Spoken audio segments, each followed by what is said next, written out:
La vie est trop dure. Je ne comprends plus rien. Malgré tous mes efforts, rien ne va dans ma vie. Chaque jour, tout se complique. J'ai été trahi, déçu, abandonné et je me demande, est-ce que le suicide ne serait pas la solution? Je préfère mettre fin à mes jours. Oh bien-aimé, ne mets pas fin à tes jours pour des personnes qui n'en valent pas la peine, car l'Éternel n'a pas encore dit son dernier mot sur ta vie. Et son désir pour toi, c'est que tu vives heureux avant de mourir. Bienvenue dans ton rendez-vous.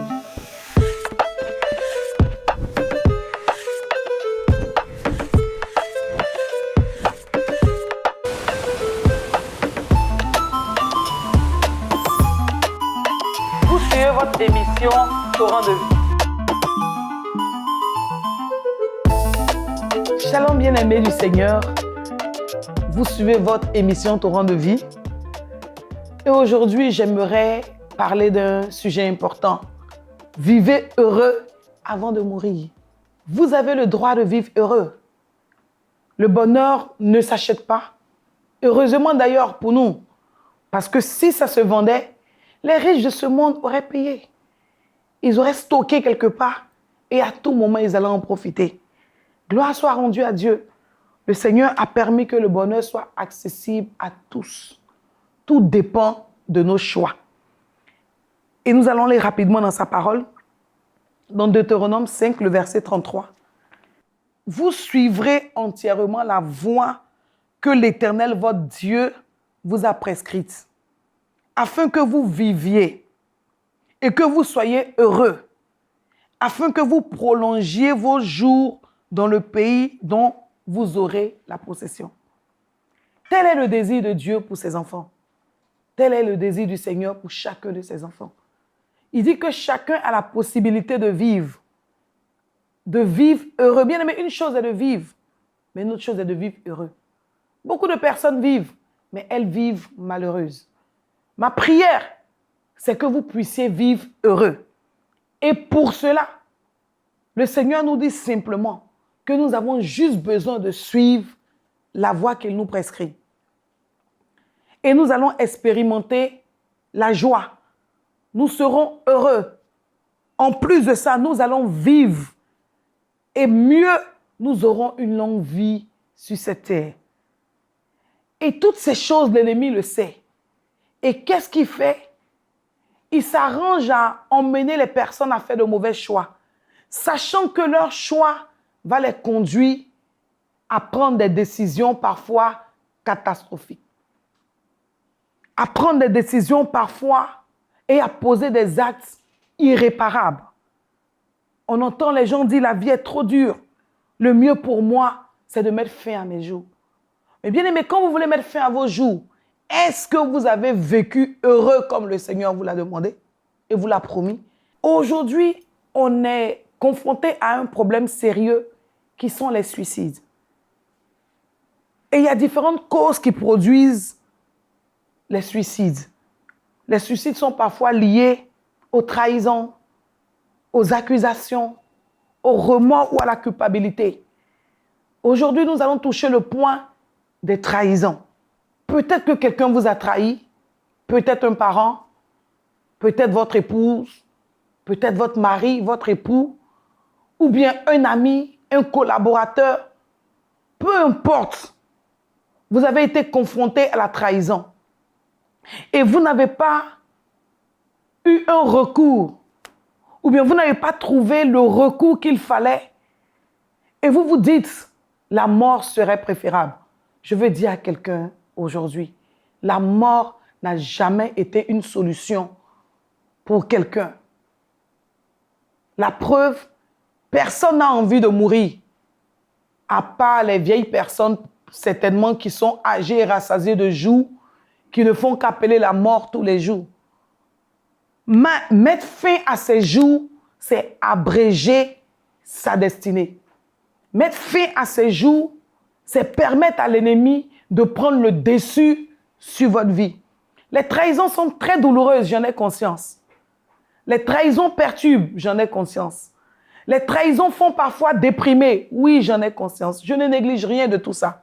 Mais ça ne vous donne pas le droit ou la latitude de mettre fin à vos jours. Donc, les trahisons font souffrir, j'en ai conscience. Parce que quelqu'un pourrait dire, Marina, tu ne comprends rien. Tu ne sais pas trop de quoi tu parles. Tu ne sais pas trop de quoi je parle ou de quoi je souffre. Bien-aimé, je sais bien ce par quoi vous passez. Mais ça ne vous donne pas le droit de mettre fin à votre vie. Laissez le Seigneur vous consoler. Lui-même, il dit dans sa parole, venez à moi, vous tous qui êtes fatigués et chargés, et je vais vous donner du repos. Oui, vous êtes fatigués de la vie. Oui, vous êtes chargés. Vous êtes même surchargés. Vous ne savez pas où donner de la tête. Mais c'est déjà arrivé à d'autres personnes qui ont choisi la voie du Seigneur au lieu de choisir la voie du suicide. Et on va aller dans la Bible, on va prendre juste Job 2.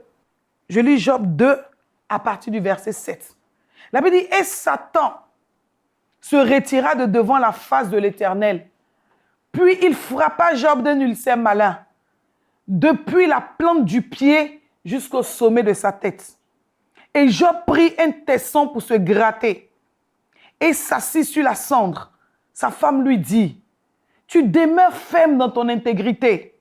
Maudis Dieu et meurs. » Mais Job lui répondit, « Tu parles comme une femme insensée. Quoi? Nous recevons de Dieu le bien et nous ne recevons pas aussi le mal? » En tout cela, Job ne pécha point par ses lèvres. Bien-aimés, voici une belle histoire.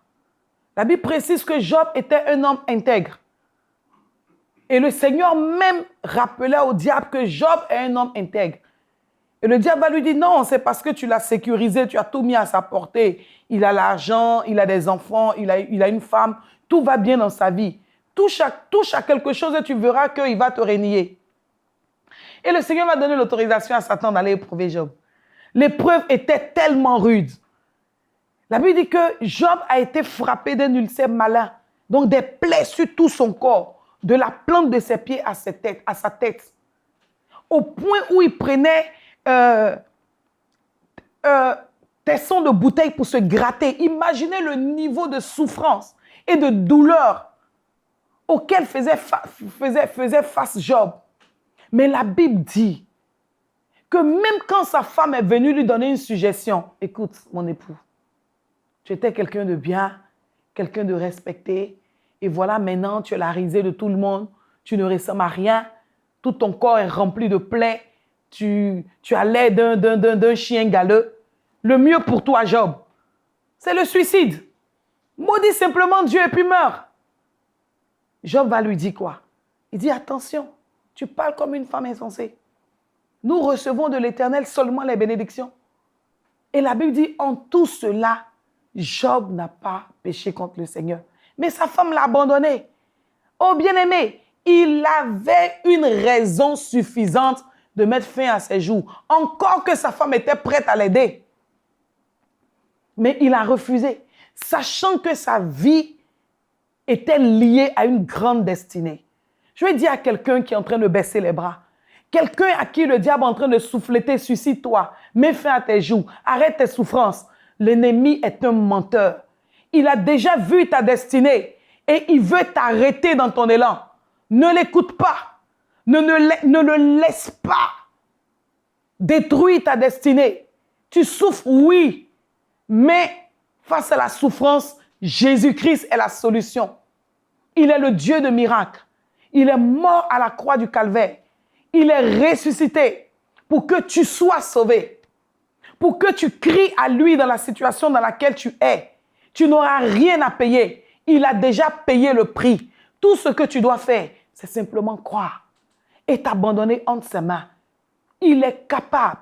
Si les hommes t'ont trahi, ton épouse t'a abandonné, ou bien c'est même ton époux qui t'a abandonné avec tes enfants, tu as souffert avec lui, tu l'as aidé à devenir ce qu'il est, et puis il trouve que bon, tu as trop vieilli, ou bien tu n'es plus trop son genre. Il a trouvé mieux que toi.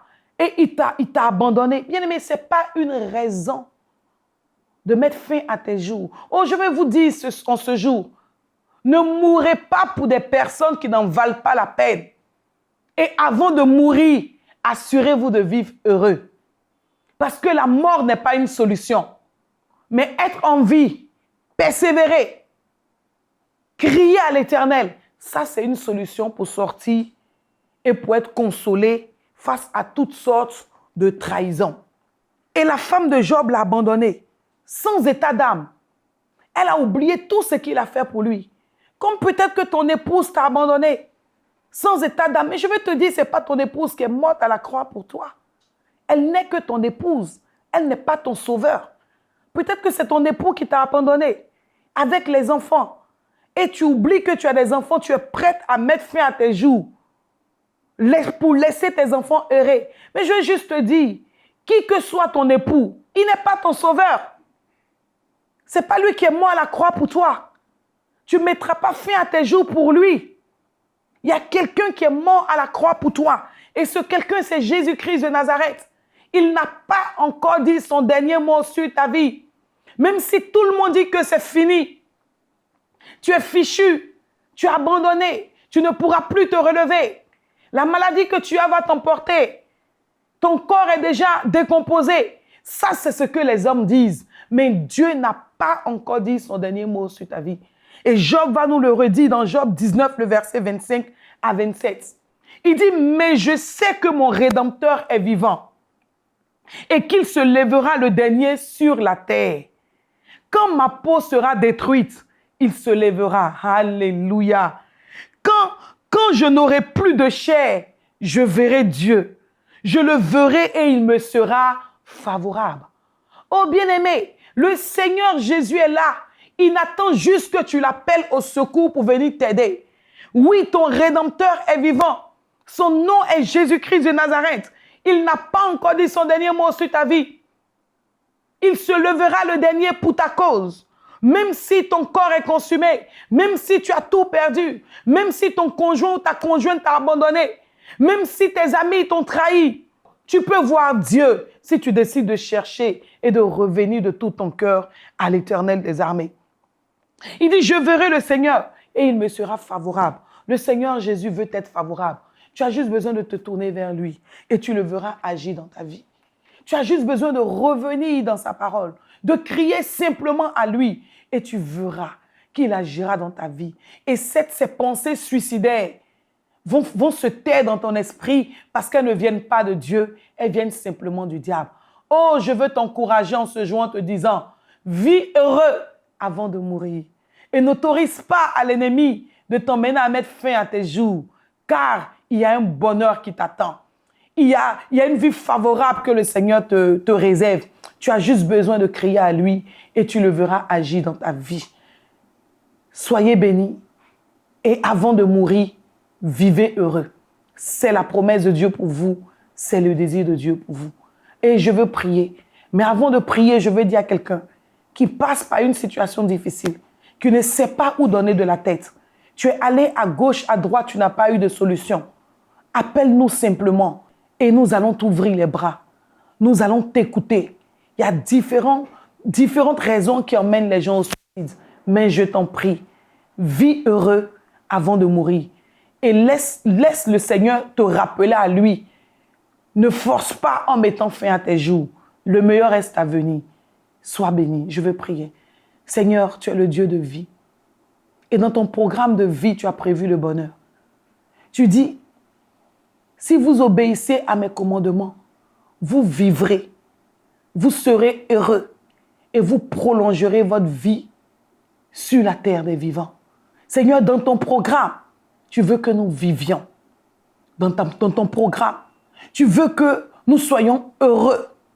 Dans ton programme, tu veux que nous puissions connaître la longévité. Mais l'ennemi a un programme de destruction qu'il répand en ce moment pour emmener les jeunes à mettre fin à leur jour, pour emmener les hommes, les pères de famille, les mères à mettre fin à leur vie. Seigneur, j'arrête ce programme à l'instant par l'autorité du nom de Jésus. Je fais taire toute voie de suicide à l'instant dans l'esprit de tes enfants au nom de Jésus. Et je prie que quel que soit le motif, qui pousse quelqu'un à se suicider. Je prie qu'il entende aujourd'hui ta voix au travers de la mienne, qui lui dit, viens à moi, toi qui es fatigué et chargé, et je vais te donner du repos.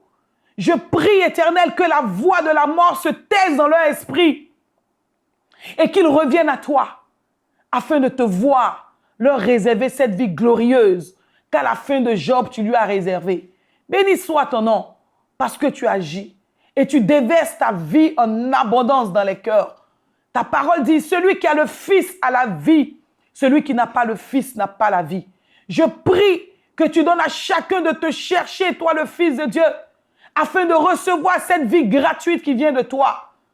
Merci Seigneur parce que tu déploies ta force et tu nous montres ta puissance en intervenant dans les vies au nom puissant de Jésus. Shalom bien-aimé, et reçois la vie de Jésus. Amen. Soyez bénis bien-aimés du Seigneur. C'était Torrent de vie. Je suis Marina Tola.